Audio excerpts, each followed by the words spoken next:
All right, man. Let's talk about Cade Cunningham winning the being named MVP in the new revamped Rising Star Challenge. Be right back.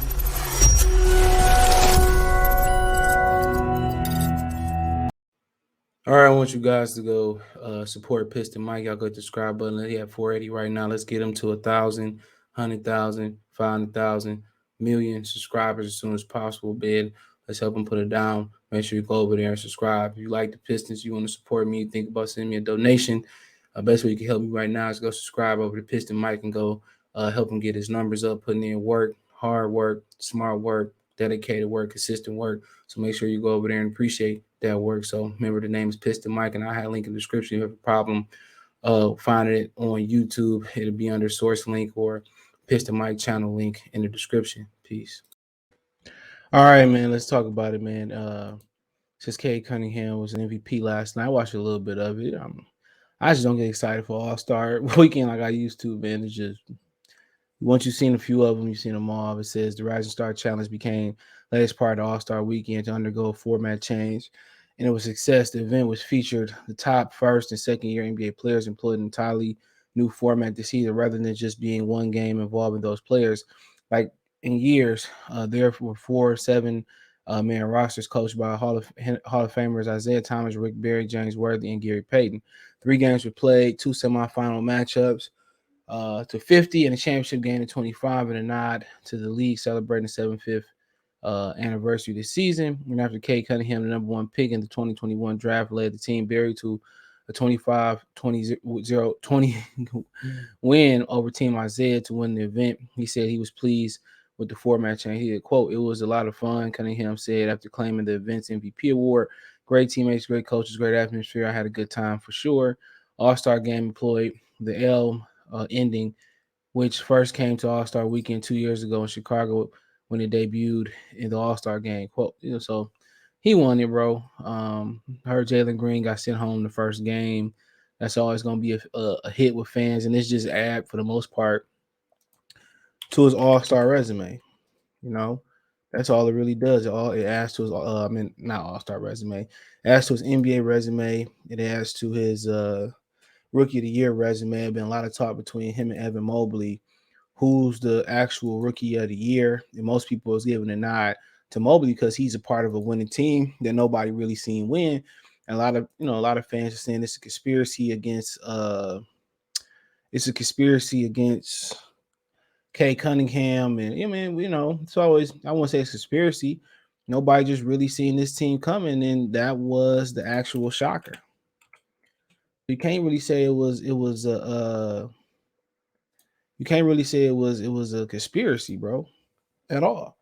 You look at the numbers. I remember K missed the whole year. Mobley, part of a new team a part of a team that's rising, and they're not just rising and fighting for an A spot.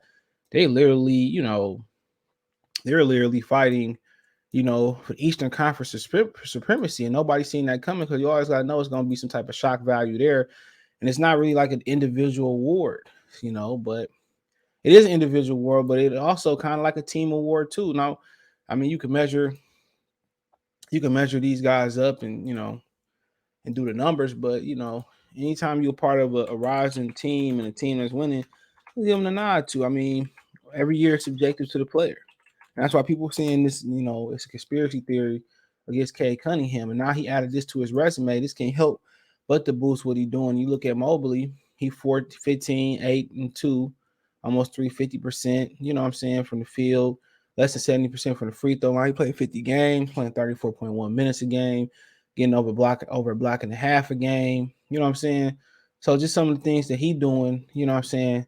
And it don't really mean that you're gonna be a better player to somebody. Okay, right around the same, 15 points a game, 6 less games, 5.5, 5.2 shoot less. So when you look at the numbers, you actually got to give it to Evan Mobley off the numbers. Off the numbers, you got to give it to Evan Mobley, and people are not gonna like that, and that's okay. You gotta remember, Cade started behind the 8 ball too, and Cade came to a difficult situation, which Cleveland was too. Had some talent there. Sexton, Garland just ain't been able to mix. Removing Sexton, now adding Garland doing his thing. It is what it is. And then Cleveland winning and all that stuff. So I don't think it's a conspiracy theory, but you go back to LeBron year when they gave it to LeBron, and Melo actually had better statistical year, and Melo had the winning team that year. So I mean, every year it's a favorite award. You know what I'm saying? And right now, Cleveland's sitting tied for third, so you can't ignore that. Cleveland's sitting right top for third as the very best team in this conference, bro. So, I mean, like I said, it ain't like the numbers like Cade 20 points a game and blowing Mobley out the water. You know what I'm saying? But, and I like Mobley coming out. Kind of reminded me, athletically wise, of a KG a little bit. But, people say, well, you compare him to KG and, KG, and his, he ain't his, he don't have the fire the KG had. But just because you don't have an attribute don't mean you can't be compared to somebody. Of course, nobody got 100% of everybody. LeBron is a little bit of magic, a little bit of a little bit of this, a little bit of that. But you can't just sit here. You can't just sit here and say he because he don't have 100% of everything. I like Mobley. Went to a good situation, good veterans, Kevin Love, Lloyd Marketing. I mean, the coach is pretty good. Who's a bigger staff over there, pretty good. So, yeah, it don't really surprise me, bro. That he doing well. Good player. Circumstances, sometimes determine the trajectory of your career. But I don't really think, and I'm gonna put that to rest. I don't really think there's a conspiracy against Cade Cunningham. You gotta win, and when you the Pistons, bro, and you got the worst record, or you got the second worst record in the league. What do y'all expect? What do y'all expect, bro? We got to win, and Cleveland winning, and the numbers are comparable. And he's a huge part of what they doing and their success. So I don't understand why people really, why it's rubbing people the wrong way, or people saying it's a robbery. Cade Cunningham good, but he don't have a team around him. We thought, a lot of y'all thought he had a team. I didn't. I think, take another year, and that's what they doing. You take another year and see what you can come up with. That's what you do. You better put another elite player there. Then, like I said before, some of these pieces don't even look like they starting to fit right now. That's what we gotta say. These pieces don't even look like they fitting. And I don't think it's gonna fit. You know what I'm saying? And that's just my opinion on that. Sadiq Bey, he offers a lot more than what he getting. I mean, what he doing? He ain't just no spot up shooter, bro. Sadiq can go get a bucket. Right now, he just sitting in the corner on the wing. You know what I'm saying? So to me, it's sad, bro. In actuality, reality, it's sad that you could say it's the coach. Yeah, a lot of it got to do with coaching. No, most definitely, a tremendous amount of it has to do with coaching. But right now, it just don't seem that. It doesn't seem that. Honestly, it just seems like something missing. That's my opinion. It seemed like you could say it's coaching, but you could say these guys get along together off the floor, but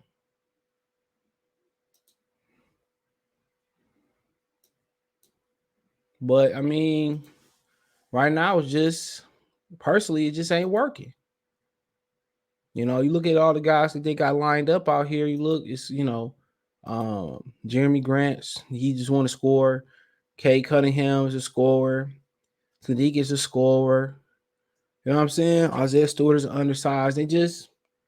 I don't know what this is. It's ruins. They in shambles. That's what they are. This team is in shambles. That's the perfect word for it. It's in shambles. Don't nothing really fit with each other. There's no foundation. For Cade to actually still be putting up these numbers and you competing with shots with Jeremy Grant, he don't have it's no fit. It's no fit.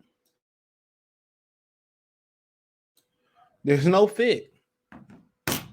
No fit. You don't see what is the team? The effort is erratic. They're not a defensive team. They're not a fluid offensive team. They don't run sets. It's everybody getting a ball. I hate this. Is like one of the Piston teams that I hate the most. At least with Reggie Jackson and Andre Drummond. I guess because they was veterans, you knew what you were gonna get. But like I said, Cade rising above the BS. Like I said before, it should, to me, it should have been a lot better than what it is today. I'm not. You can't blame Jimmy. Or you can't just blame Killian Hayes. But the blame falls on Weaver, Dwayne Casey. What is this? And before y'all going around and start saying there's a robbery for they robbing him for Evan Mobley, Mason Crime. They robbing him for Evan Mobley. No, it's not. Just look at it in its totality. Mobley a part of a winning team that's tied for third in the West, in the East, or fourth. They same record.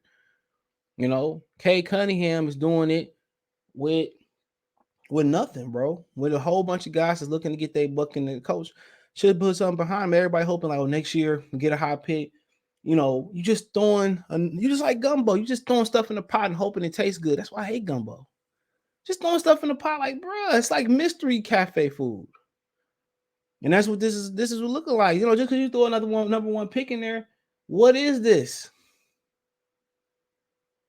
What is it? It's a team of this. Just whole bunch of different flavors that don't go together. And by far, yesterday, like he was the best player there, from what I heard and what I seen a little bit of. I've seen the last one.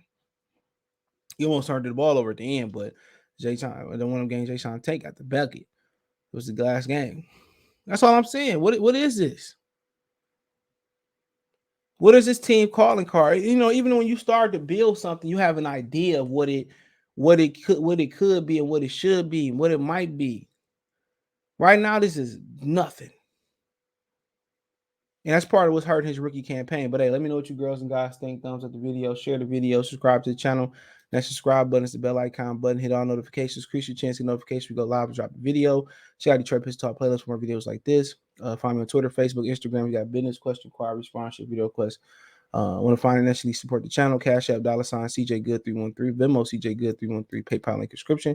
Appreciate the love and support. Let me know what you girls and guys think. One time, congratulations to Cade Cunningham. Peace.